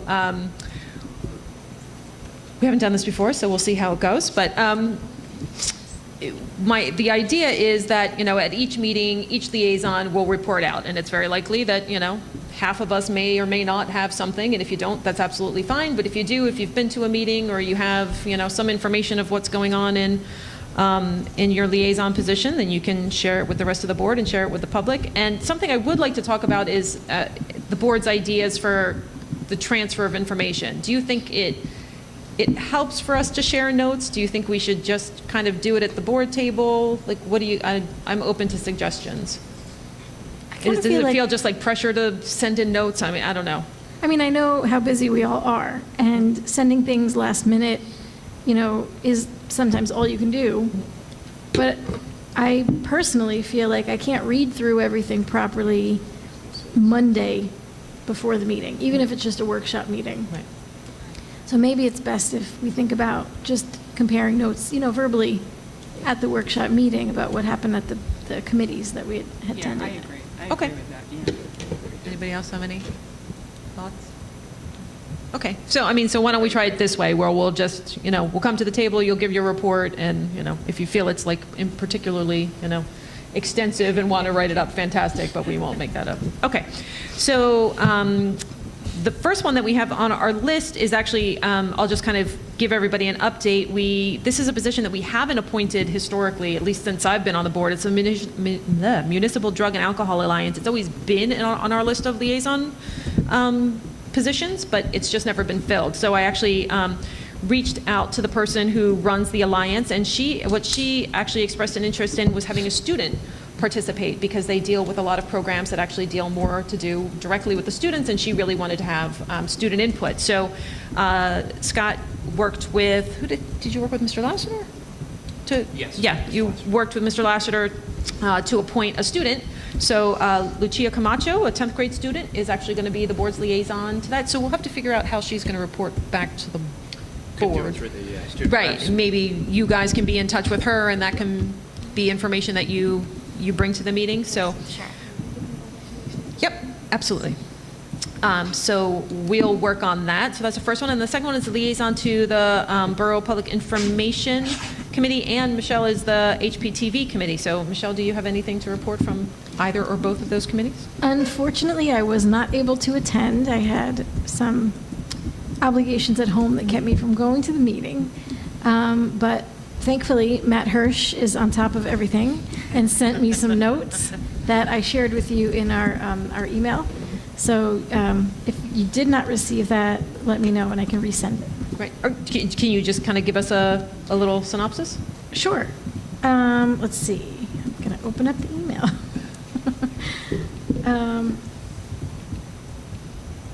Okay, so the Borough newsletter is going to be mailed out in April to each home, business, and P.O. box in Highland Park. And that will have information that is given to the Public Relations Committee from Dr. Taylor. And it looks like the committee would like to have some of that spotlight, some information. So, Oh, you mean like the student spotlight information to go? it looks like it could be. It could be student spotlight. It could be other things, other events. That would be Matt such a might- lovely thing to put in the borough paper. That's such a great idea. I love that. And so, if we have some ideas about, what we'd like to spotlight, if the board could kind of brainstorm. Well, I think the along with- student spotlight would be a wonderful thing to share, no? I mean, Yeah. it's just like such a nice thing to highlight all the different grade levels, kids who are doing great things, not necessarily the kids that are always getting the Academic getting awards, yeah. right, getting the accolades. I think Yeah. that would be a lovely thing to share. Yeah. And then there was a discussion on recertification of sustainable HP by the statewide Sustainable New Jersey group. The borough's silver level Sustainable Jersey certification is set to expire, and rather than let that happen, Sustainable HP is using recertification as motivation to work together on shared goals of sustainability and build a better Highland Park for future generations. In the past, Sustainable Jersey included communications and civic engagement as an actionable item in achieving sustainable status. This action is incidentally modeled after Highland Park's volunteer communications model. And the last item is an app called Slack. So it would be a way for the committee to get together digitally. So you would download the app, the committee, and then they would have, or we would have, conversations that don't, become email threads a mile long. So I'm excited to see how that works, because I think that could work in many different capacities and might be something we could actually use here. So that was that for the Public Information Committee. Great, thank you. And the next one is Rob Magaziner, the ex officio member of the Educational Foundation. Yeah, so I was pleased to attend the Ed Foundation meeting in February. This was the first time I had a chance to sit with that group and to see the work taking place, analyzing, talking about the grant process, what may be lying ahead, and some interesting discussion between the group and Scott also in terms of how we can best align the priorities of the district with the foundation. A couple of things that were highlights for me, I think, were the discussion of the establishment of the Claire Berkowitz Memorial Fund for Social Studies, Education, and Civic Engagement. So that's a new fund. And there is a link on their website so that if people are of a mind to contribute to that specifically, they can. And also the upcoming spring fundraiser, which happens the first week of May. And there should be, I think, a save the date email that will be going out to people in the district, as well as a formal invitation later on. Okay, great. Thank you very much. And the next one is the liaison to the Commission for Universal Access, which is Judy. Okay.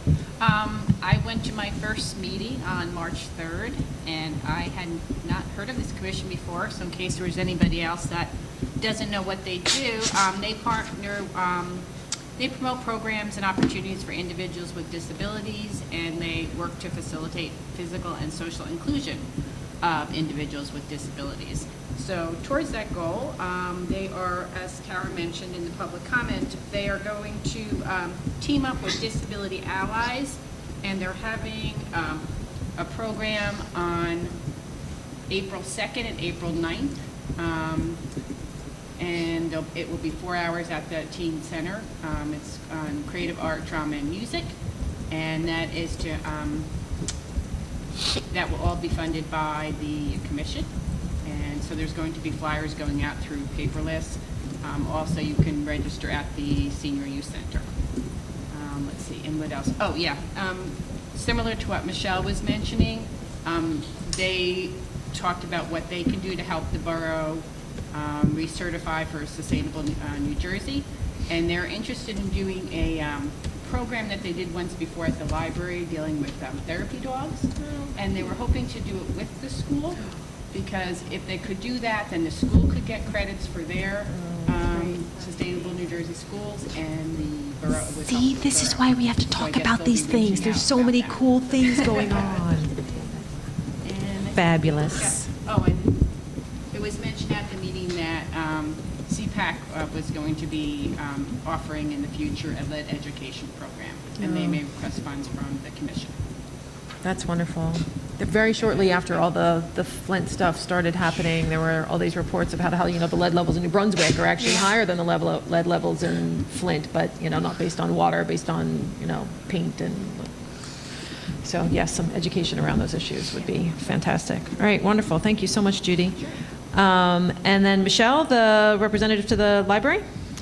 Yes, I don't know if the library board has received any notice of my, official committee membership.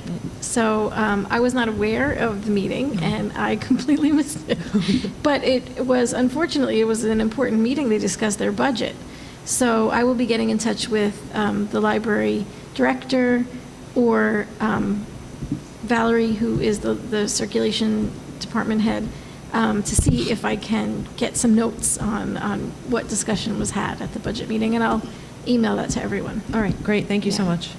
And the shared services liaison is me, but we haven't had any meetings. And how are those quarterly meetings that happen? You're not sure. Whatever. Okay. Sorry. Okay. So we'll figure that out.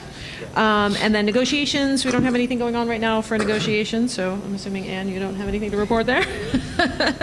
And liaison to CPAC is Ruth. Yeah, we have a couple of meetings coming up, so I'm looking forward. You're Sorry, a couple of meetings coming up. Very much looking forward to that, and we'll be And Tara reporting stole all your shortly. thunder. She already she reported everything. Thank you so much, Tara. You're amazing. Okay, thanks. And then Sharice, liaison to the parents of students of color. We did meet. Yun Yun Chu, the intervention specialist from the middle school, was there to observe and to tell us a little bit about what she does in her work at the middle school. We talked primarily about two items: the African American History Project. John Hulme, who's a community member, he's a videographer, documentarian, has been meeting and talking with Dr. Taylor and Dr. Lassiter and some of the staff in the high school. They're trying to see if they can get a project off the ground which would bring digital filmmaking to our schools through this community project. H.P. Posick, John grew up here. He graduated from Highland Park, so he has a lot of community contacts already. We gave him several more community contacts to get started. Primarily, we talked about, the need for fundraising to get it all rolling, but they want to work cooperatively with the Rutgers Digital Filmmaking Program, the Rutgers Living History Project, to have someone come out to talk to the students about collecting oral histories and how you go about doing a living history. One thing that we want to make sure from the HP Posick side, and I say we because I am, although liaison, still a member of that organization, is that we be sure to include African American staff members who have built relationships with African American students in the schools.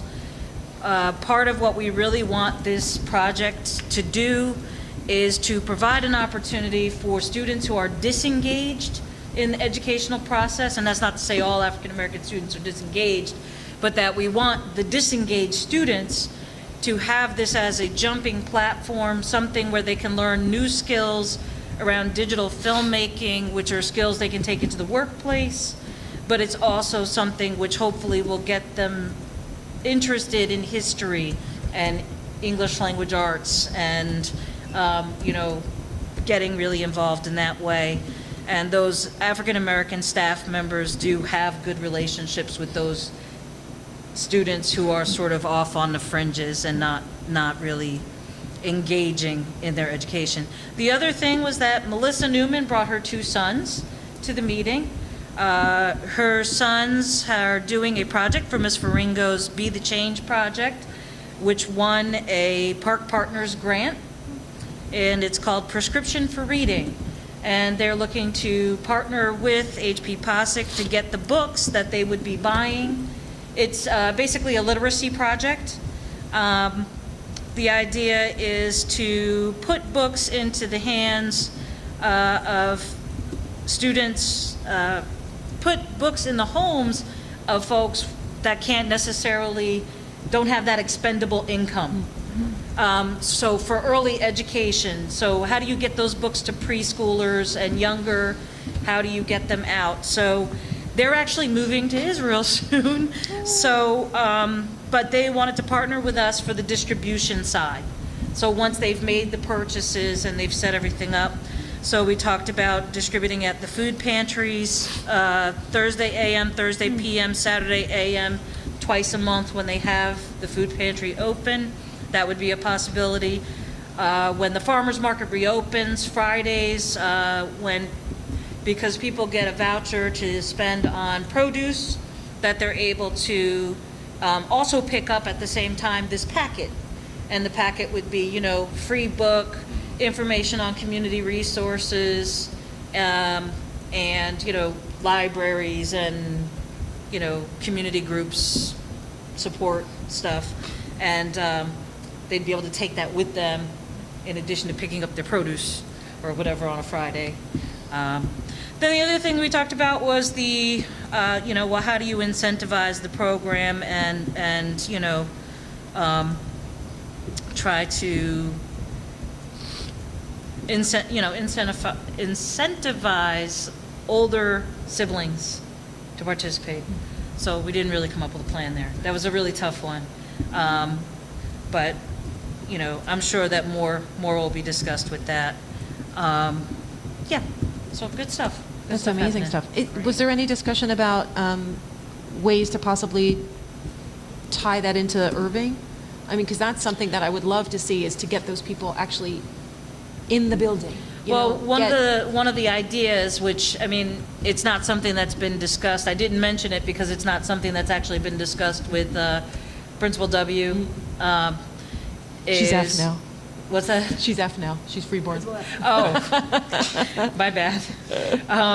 But we haven't discussed it with the staff there, was the idea of having the packets be available when people come in to register their children, that they could, as they pick up their materials to register their kids, they then get this little packet, free book, and some community resource information, figuring that some of those folks are new to town as well. So there's that other piece to it. But one of the things that I guess when they wrote their Park Partners grant was specifically that they wanted these materials to go specifically to low-income families. So obviously the nurse at Irving, once people have applied for free and reduced lunch, would have that information. It's all confidential.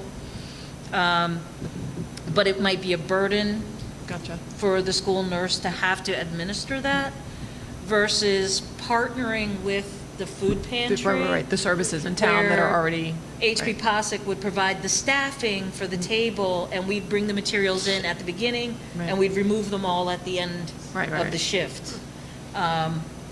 It just would seem to be less of a burden on the schools that way. Gotcha. We did talk about incentivizing through the schools. For instance, one of the ideas that was floated was having, for summer reading for middle school students in particular, where they have like, 3 books or whatever that they have to read, or to give them one of these fat, books of fairy tales, that one of the alternatives would be, okay, you could read 2 books, but then you read this book to your younger sibling. And then you report back on that experience of reading that book to the sibling. I like the group all factor that just happened there. Whoa. Yeah, so that, that was one of the ideas that was That's floated. great. Is somehow incentivizing, creating this incentive for older kids to read to the younger kids. Recognizing that parents aren't always going to be free to do that, free time is a relative term. That you can have multiple people, and even giving those books to grandparents. If the child is staying with the grandparent 2-3 days a week after school or whatever, then the grandparent can read to that child. So they're going to work on it, and they'll try to figure out a good process to make it happen. Wonderful. Thank you, Charisse. And then Anne, liaison to the Human Relations Committee. Okay. I was pleased to attend the meeting on, whatever it was, February 17th. There was reporting on the municipal ID card program, and there was a lot of confidence that something will be in place for January. I know Matt Hirsch is one of the leaders of that project, and I'm embarrassed to say too much about it with him sitting in the room. But if residents and school board members are interested in finding out more about it, we were referred to the program that's gotten up and running in Roselle, which I think Matt was involved in some capacity. So, it looks, from my, superficially, it looks like a great program, and maybe one that the district could make use of in some way. The commission... I'm sorry, this was the ID program? Sorry, the municipal... So a municipal ID. Municipal ID card that was program. Available but not required, is that... Oh, yes. The idea was to make government identification available to people who might not be documented or others who might want it, to give them access to, so they could, for example, report crimes to the police without fear of being, deported. To give them other ways to sort of be more included in daily life of society. I believe that in Roselle, the IDs are acceptable at some banks, so that people could, open savings and checking accounts. I assume that would be like at your smaller banks. So the commission's very enthusiastic about that, as am I. Let's see, diversity training. They are in close touch, the commission is in close touch with the Highland Park Police Department. Several commissioners went to a diversity training in January or February, featuring a former Patterson, I believe, police captain, member of the National Organization of Black Law Enforcement Executives, that they talked about cultural awareness and how people in some cultures may react differently to police officers, and police officers from a different culture should be sure not to make assumptions that are incorrect based on those reactions.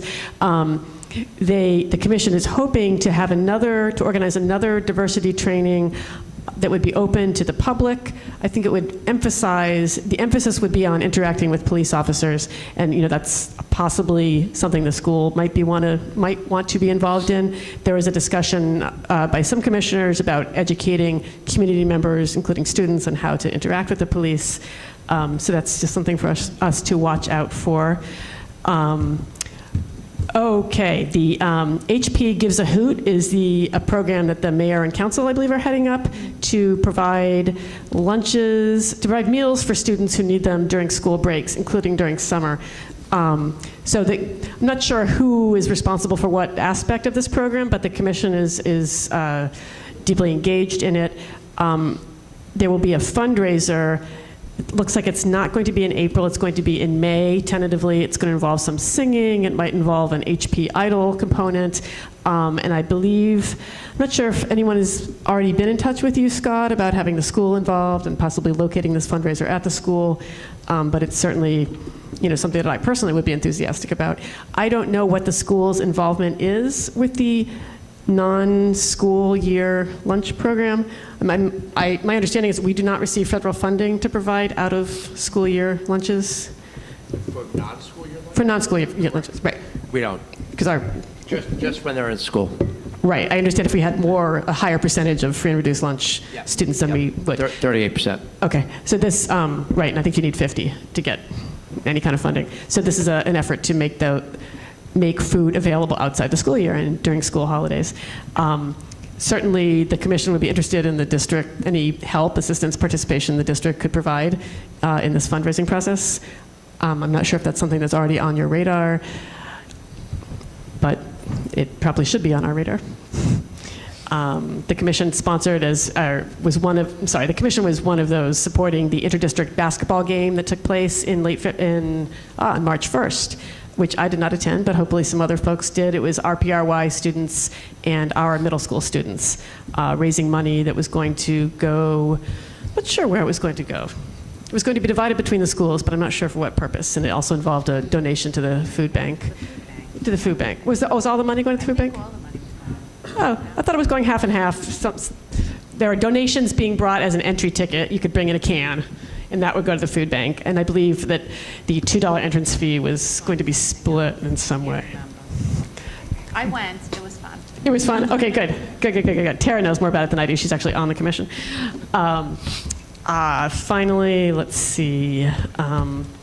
One other thing, we talked about a recent event at Rutgers that people might be aware of in early February. There's a guy, an editor of the Breitbart website, who gave a speech at Rutgers, and I guess it got a lot of popular attention. There are a lot of protesters who attended. I'm not sure if it's something that our students might be aware of and affected by. He's going on a tour, his Dangerous Faggot tour, where he talks about the First Amendment and how important it is to protect speech of all kinds. It seems to me that, personally, in my personal capacity, that this is more of an excuse for him to sort of proliferate hate speech. But he frames himself as a defender of the First Amendment, and I am imagining that his talk was quite hurtful. I don't know if any of our students might have been exposed to it, but it's out there, early February. And that's all I got. The speech was in early February. The speech was in early February, right. I'm reporting on it because the commission talked about it and because I would imagine that some of our students, particularly our LGBTQ students, might have been aware of and affected by an event of this sort. Yeah, no, it's really ugly. Oh my. Obviously. Okay. And then the Board of Health, Mark? First meeting for me will be this Thursday. Okay, wonderful. Thank you.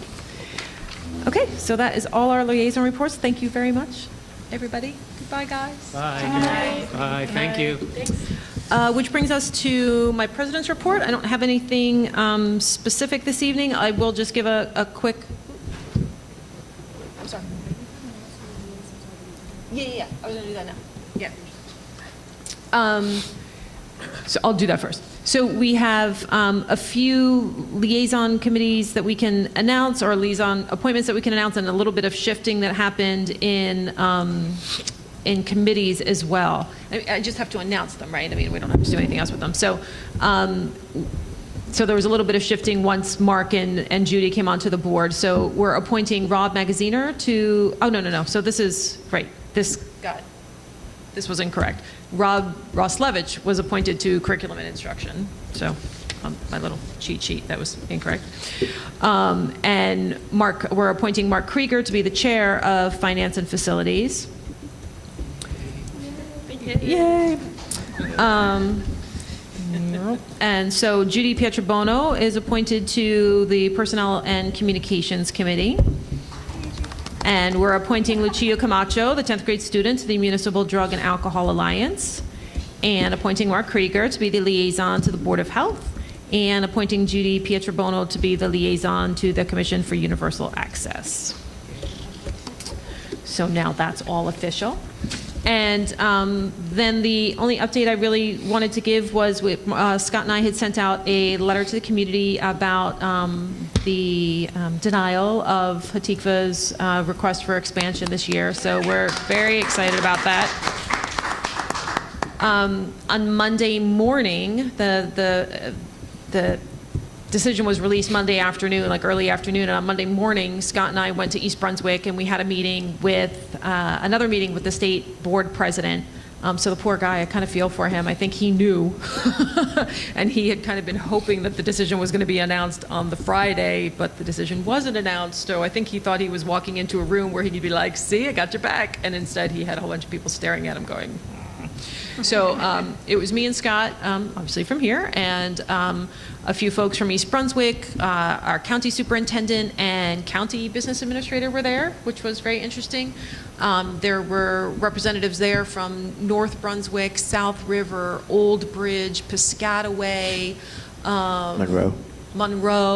I'm probably going to forget somewhere, but I mean, we had a good share of the county represented, which was just wonderful to see that the largest districts being impacted by the charter were there to kind of plead their case before the state board of education, the president of the state board of education. So I think that really had an impact this time around. So we're still moving forward now with the appeal for the previous expansion of request that was approved, so we don't have anything new on that, although I know that our attorney and our special counsel for the appeal, David Rubin, are actively working on the first briefs that are going to be submitted, and I think that's within the next couple of weeks. So if there's anything to update everybody on there, I certainly will. And I don't really have anything else this evening other than I will, I guess, let everybody know that our resolution that was adopted at the last meeting regarding graduation requirements has been submitted to the Delegate Assembly for the New Jersey School Boards Association.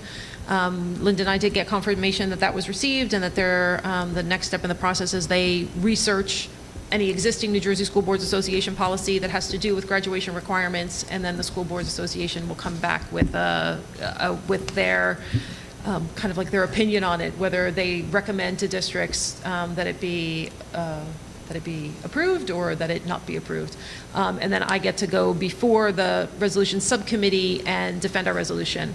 And I will bring other representatives from other districts with me, which is what I did last time around.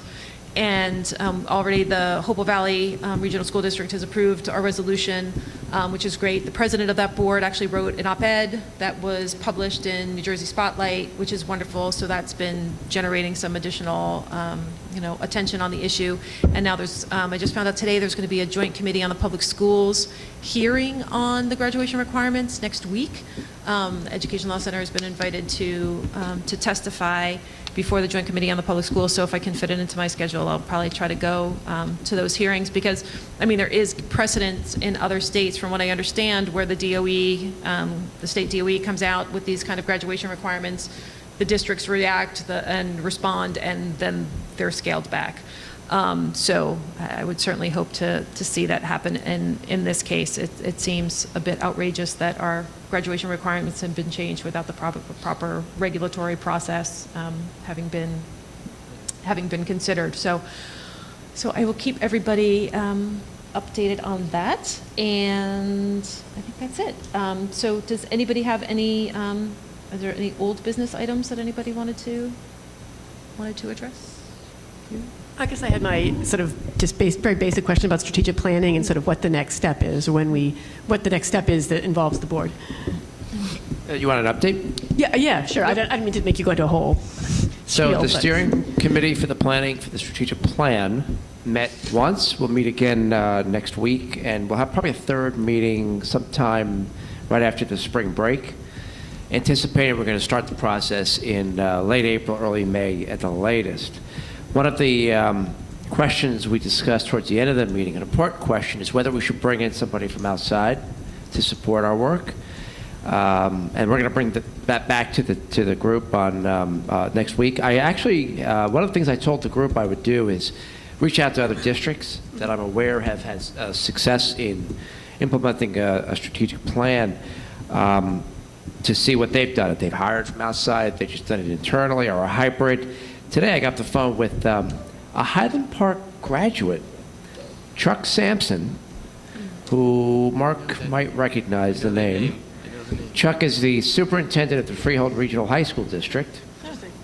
And he and I had a share. Dr. Knoll was my student. My cooperating teacher was his teacher. We had a nice, healthy discussion about our connections.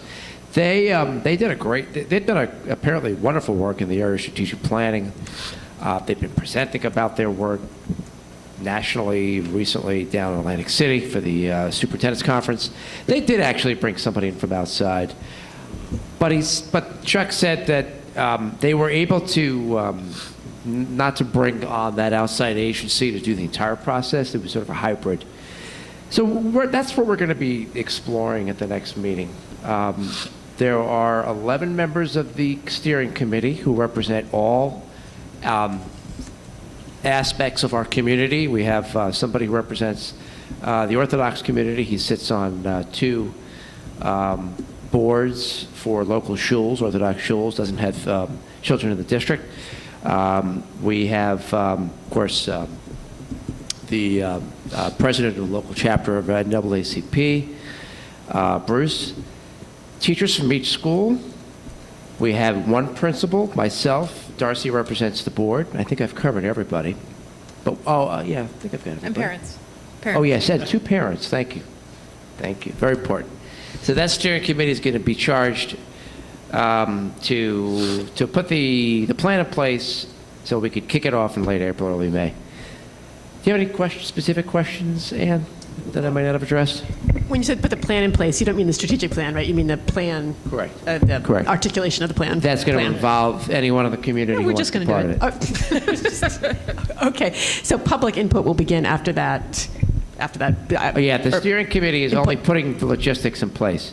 Great. Just putting the framework in place. Great. We're not making any decisions about goals and action steps. That's it. We're going to be your guides on the side when the planning process starts.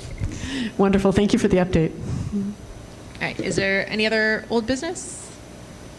Okay, and then for new business, I sent an email. Hopefully everybody got it and got a chance to take a look at it. What I was hoping we would do for new business moving forward, for multiple reasons. Because we get to new business, towards the end of our meeting, which, tonight's 9:30, which isn't bad, but, sometimes is a little bit later where, Scott and or I may be fading a little bit, and to have, like totally new things just thrown on the table at that point can be a little discombobulating.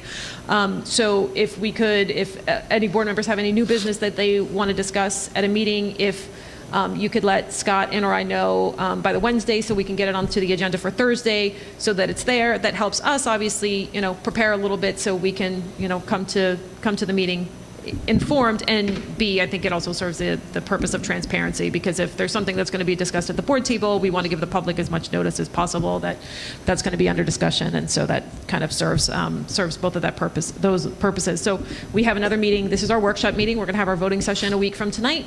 So if anybody can get to me or Scott by Wednesday to get if there's any new business that you want to discuss for the next meeting, then we'll make sure that that's on the agenda and we can have that discussion at that time. So since we don't have anything on now, we'll go to public comment. The Highland Park Board of Education welcomes public participation and is reserved this time for your comments. Is there any public comment?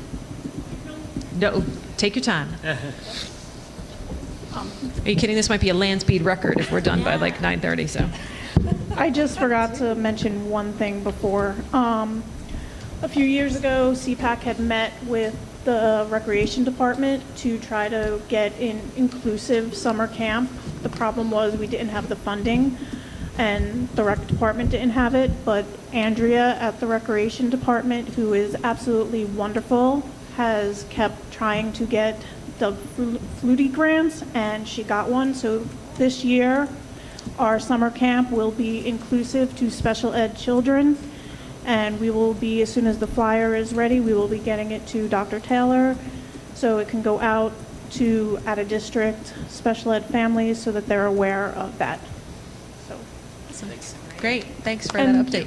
The funds for the basketball game went to the school's athletic departments. The food went to the pantry. That makes sense. Great, thank you.